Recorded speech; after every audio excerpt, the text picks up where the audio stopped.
ভণ্ড ভণ্ড নাম শুনছো দেওয়াস নাই, আমি সেই ভণ্ড বাবা দেখে নেই আর চিনে নেই। কেন তো জানিস কেন? কেন? তো আজকে তো সমাজটা হয়ে যেতেছে ভণ্ড চুতি মারানির বলারা। যে আইন বানাইতেছে সেই আইন মানতেছে না। কি আমি একটা আইন পাস করতেছি, আমি আইন মানতেছি না, তাহলে সমাজ মানবে কিভাবে? কথাটা বুঝছিস না কি কইছি? আমি তো আসছি ডাইরেক্ট নেপাল থেকে, ভুটান। নেপাল ভুটান থেকে আসছো? মাকে যদি না বুঝিস, বউ পায়ে যদি মা ভুলে যাবে গা, তাহলে জাহান নামের খড়ি হয়ে যাবি গা। অনেক 90 বা 75% পোলাপান আছে, তারা বাপ মার কথা শুনে না, বাপ মার কমান মানে না, নেশা করে। তো একটা কথা আছে, সদাই সত্য যখন আসিবে মিথ্যা এমনি এমনি বিলুপ্ত হইয়া যাইবে। কি? সদাই সত্য যখন আসিবে মিথ্যা এমনি এমনি বিলুপ্ত হইয়া যাইবে। এটা আমার কথা না, এটা পবিত্র কোরআনের কথা।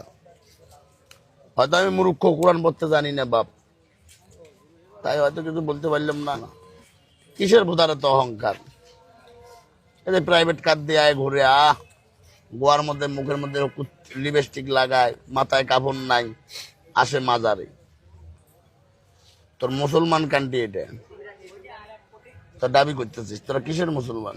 সবাইকে এক রকমের পাগল তোরা মনে করিস না? এখনো আল্লাহ রাসুলের পাগল আছে, নাইবে রাসুলের পাগল আছে।